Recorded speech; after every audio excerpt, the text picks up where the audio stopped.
Você estava na fila do mercadinho, tinha uns 8, 9 anos. A mãe ainda não havia chegado ao caixa. Então você pegou uma daquelas bolinhas coloridas do expositor de plástico transparente na beira do balcão. Uma bolinha que cabia entre o polegar e o indicador. Você a colocou na boca, sentiu a casca de açúcar partir em 2 segundos. E aí veio aquele jato de sabor, morango, ou uva, ou laranja, antes de a goma se firmar debaixo dos seus dentes. Dentro da embalagem ainda havia uma figurinha. Se você tinha entre 5 e 15 anos em qualquer momento, entre 1968 e o final dos anos 1990, esse ritual era tão automático quanto amarrar o sapato. Os chicletes Plock e Ping Pong não eram só um produto, eram uma moeda social de recreio, uma desculpa para colecionar, uma presença garantida em qualquer padaria, mercadinho ou banca de jornal do Brasil. E então, em algum momento que ninguém consegue precisar com exatidão, eles sumiram. Não houve anúncio, não houve despedida. As gôndolas foram ocupando outros produtos e as crianças de uma nova geração cresceram sem nunca ter colocado uma bolinha Plock na boca, como algo que esteve em 600 mil pontos de venda, que atravessou 3 décadas de mercado e que moldou a infância de pelo menos 2 gerações, pode simplesmente deixar de existir? A resposta não é simples e começa muito antes do fim.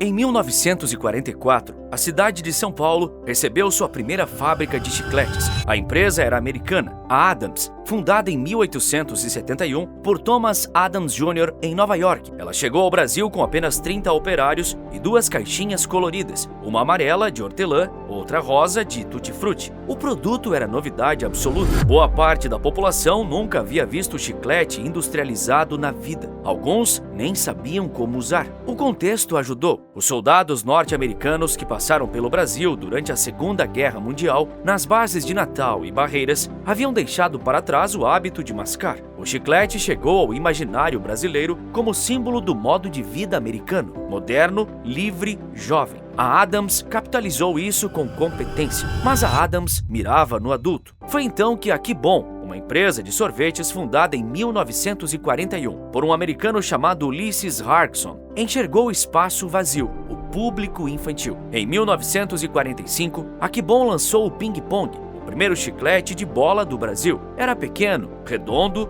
duro, baratinho e vinha com figurinhas colecionáveis. A lógica era brilhante. O chiclete custava quase nada, mas a figurinha valia tudo para uma criança de 7 anos. Você comprava o sabor, ficava pelo álbum. O modelo de negócio era simples e eficiente. O produto tinha custo de produção baixo, margem razoável e gerava recompra compulsiva, porque a criança precisava completar a coleção. As figurinhas de Copa do Mundo, Pantanal, Rei Leão e recordes Guinness criavam ciclos de demanda que duravam meses. Em 1960, ex-funcionários da Que Bom, família Cepeda, fundaram uma empresa própria em São Paulo, no bairro de Santo Amaro. Chamaram-na de Que Refresco. A ideia era aproveitar o conhecimento que tinham da Que Bom para concorrer no segmento de doces. A estratégia funcionou e em 1968, a Que Refresco lançou aquilo que se tornaria o principal rival do Ping Pong, o chiclete Plock. O Plock tinha uma diferença técnica que parecia pequena, mas não era. Era mais macio, enquanto o Ping Pong exigia um certo esforço mastigatório nos primeiros segundos, o que alguns chamavam de haja maxilar. O Plock cedia mais rápido. Para uma criança, isso importava. Além disso, o Plock trouxe inovações que o Ping Pong demorou para acompanhar. Adesivos que viravam tatuagens temporárias. Depois, figurinhas temáticas com charadas. Depois, versões de 2 sabores na mesma bolinha. O Plock 2 em 1, com combinações como laranja e uva lado a lado. 2 produtos brasileiros, fabricados em São Paulo, disputando o bolso de crianças em todo o país. O palco estava montado.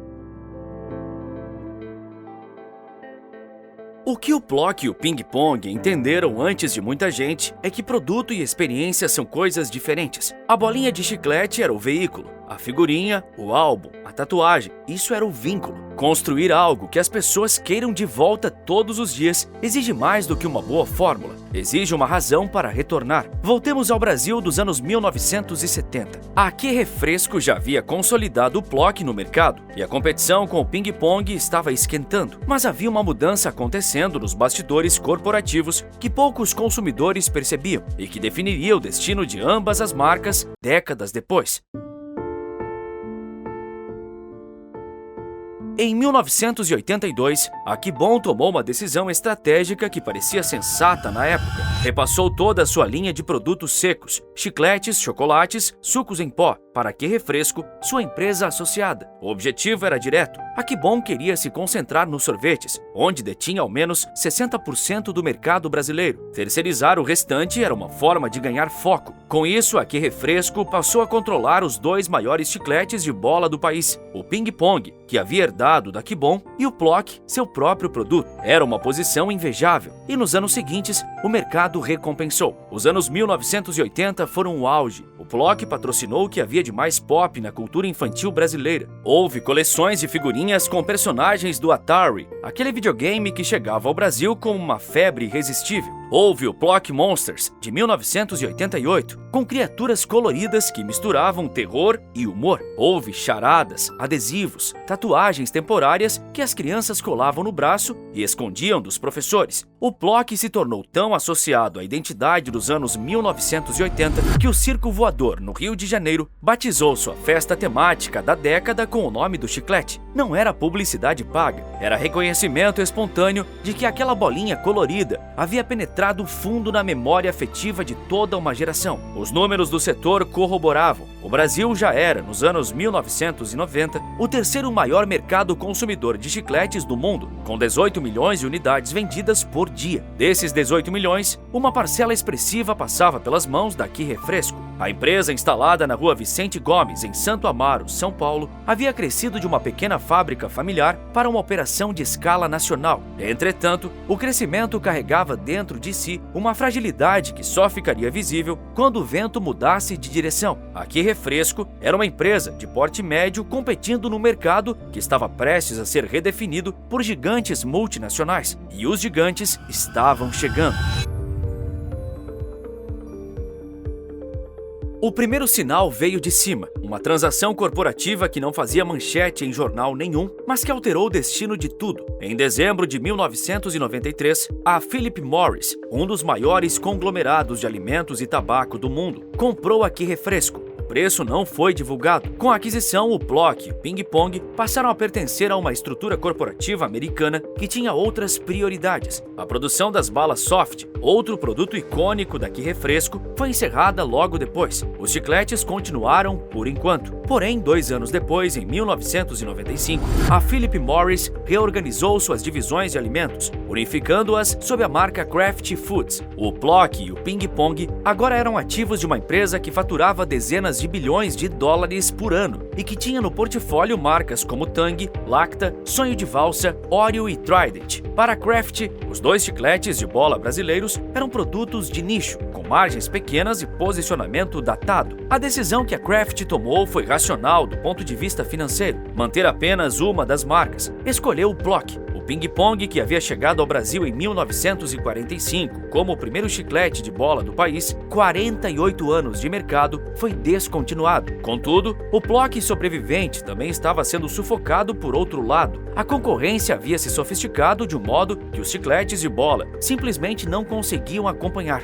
O Trident chegou ao Brasil posicionado como o chiclete do adulto moderno, sem açúcar, com apelo de higiene bucal, em embalagem de pastilhas retangulares. O Babalu trouxe o recheio líquido, uma inovação de textura que gerou fila nos recreios. O Big Big e o Babalu roubaram o espaço que havia sido do Plock nas camadas mais jovens do mercado. O mercado havia mudado em pelo menos 2 frentes simultâneas. Primeiro, a criança dos anos 1990 tinha mais opções de entretenimento do que a de 1975 e, consequentemente, mais opções de onde gastar o dinheiro do lanche. Segundo, a própria noção de chiclete como objeto de coleção foi sendo diluída. Os álbuns de figurinha migraram para outros produtos e a tatuagem de papel do Plock não competia mais com os brinquedos eletrônicos que chegavam ao mercado. A Kraft tentou manter o Plock vivo com campanhas, mas a estrutura de decisão de uma multinacional desse tamanho funciona por portfólio, não por nostalgia. Marcas com baixo desempenho relativo não recebem investimento de marketing. Sem investimento, o desempenho cai mais. O ciclo se fecha. No início dos anos 2000, o Plock havia praticamente desaparecido das grandes redes. Existiam alguns mercadinhos de bairro em cidades do interior. Em 2012, a divisão de snacks da Kraft se separou e se tornou a Mondelez International,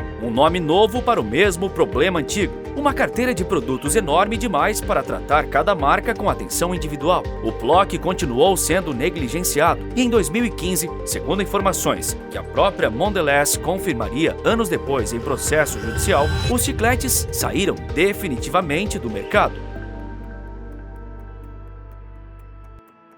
Nos anos seguintes à saída do Plock das grandes redes, a Kraft Foods passou por mais uma transformação corporativa. Em 2012, sua divisão de snacks se separou e se tornou a Mondelez International, nome que poucos consumidores brasileiros reconheceriam, mas que passou a ser a proprietária legal das marcas Plock e Ping Pong no país. A Mondelez confirmou nos autos de um processo judicial que os chicletes estavam fora do mercado desde 2015. A empresa chegou a mencionar um projeto de relançamento, mas os produtos nunca voltaram às prateleiras. Foi então que aconteceu algo que nenhuma geração dos anos 1980 poderia ter previsto. Uma empresa chamada ARC Brands entrou com um pedido de caducidade junto ao INPI, o Instituto Nacional da Propriedade Industrial, alegando que a Mondelez havia deixado as marcas Plock e Ping Pong sem uso comercial por mais de 5 anos consecutivos. Segundo a Lei Brasileira de Propriedade Industrial, isso é tempo suficiente para que o registro caduque.